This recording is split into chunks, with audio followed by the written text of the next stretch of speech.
This diagram maps Israel's prophetic literature, a continuous stream of individuals stretching from Obadiah in 835 BC to Malachi in 435 BC. This four-century anomaly defies antiquity. To explain it, historians apply a comparative lens, mapping specific intellectual aptitudes within other ancient nations. Under this comparative framework, a specific region produces a high concentration of specific talent. Ancient Greece, for instance, produced a dense cluster of philosophers like Socrates, Plato, and Aristotle. We recognize this as a localized peak of intellectual output driven by regional culture. Secular historians apply this exact bottom-up model to ancient Israel. They categorize the Hebrew prophets as a byproduct of Israelite religious genius, concluding that Israel simply possessed a unique cultural aptitude for producing theologians. The biblical text rejects this categorization. The prophets do not present their work as the peak of human ingenuity or the refinement of ancient theology. The text insists on divine disclosure. This defines prophecy as an external message inserted into history, separate from the internal creativity, talent, or intellect of the speaker. To test that claim, we must examine the biblical text and map out the specific operational mechanics of how this divine disclosure system actually functioned. This 400-year record describes an administrative structure dictated top-down, separating the movement from the bottom-up cultural artifacts found in surrounding nations. This flow diagram illustrates the first operational principle of the prophetic framework: hierarchical status. The texts repeatedly identify the prophets using a specific administrative title. Across the books of Kings and Jeremiah, the deity refers to them as "my servants the prophets." They operate strictly as emissaries administering a covenant. They are not independent authors. They execute orders given by a superior. To enter this role, an individual had to pass through a specific point of entry: the endowment. The biblical record outlines two parallel pathways for this entry: the formal call and the functional endowment. The first pathway, the formal call, involves a highly specific, often intense visionary commissioning. Isaiah's text describes a vision where his mouth is physically cleansed by a burning coal from an altar before he receives his mandate. Jeremiah's text records an explicit appointment to his administrative role before he was even born. Ezekiel's initiation requires him to engage in a visceral physical metaphor. He is commanded to eat a scroll inscribed with judgments, physically internalizing the exact words he is ordered to deliver to the Israelites. Not every prophet undergoes this recorded initiation. The second pathway is a functional endowment, where individuals execute the duties of a prophet without a prior formal calling ritual. The clearest functional anomaly is Balaam, found in the Book of Numbers, chapters 22 through 25. Balaam was a heathen soothsayer, explicitly hired by a foreign king to curse Israel.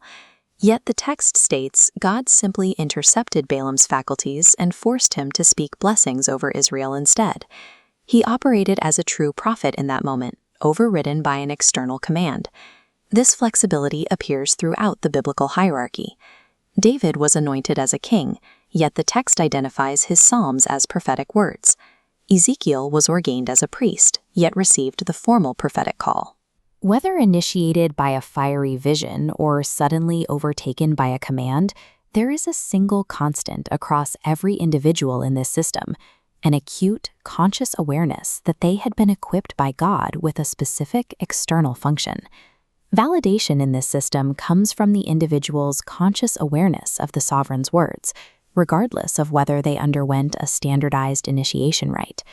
That certainty leads directly to the third structural principle of the system: irresistible compulsion.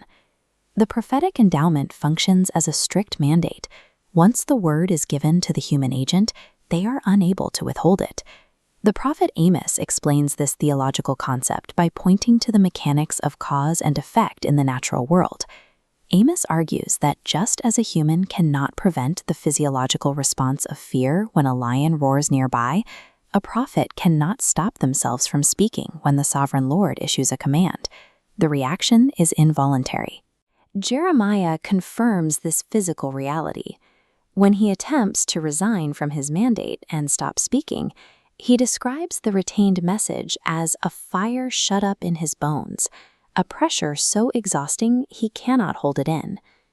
The direct consequence of this compulsion is what we can call the adversarial delivery. Because the mandate originates from an external authority, the required message frequently contradicts the personal comfort, political alignment, or emotional preferences of the prophet delivering it.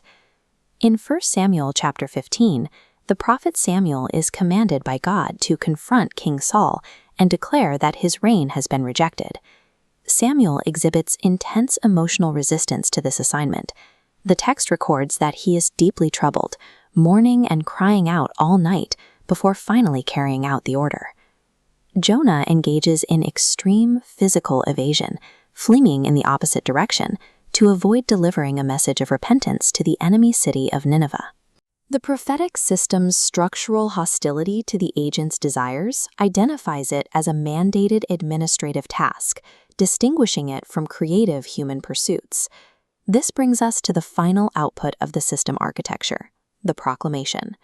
The texts establish a strict boundary between human thought and divine instruction. The sole functional difference between a true and false prophet relies specifically on the origin point of the message. In Jeremiah 23, the false prophet's mechanism is exposed. They generate visions organically from their own minds. They speak their own ideas. Conversely, Deuteronomy 18 dictates the true prophet's mechanism. The speaker acts strictly as a mouthpiece. The text states, "I will put my words in his mouth." The input is strictly external. The textual evidence proves the prophets actively policed this boundary. They repeatedly framed their speech with strict introductory formulas.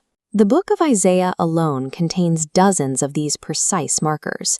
"Thus has the Lord said to me, that which I have heard from the Lord, for the Lord has spoken." This repetition demonstrates the prophets' aggressive self-awareness. They constantly distinguished their own private thoughts from the authorized administrative words of the sovereign. The system is rigid and complete: hierarchical status, external endowment, irresistible compulsion, and a strict boundary on the final spoken word.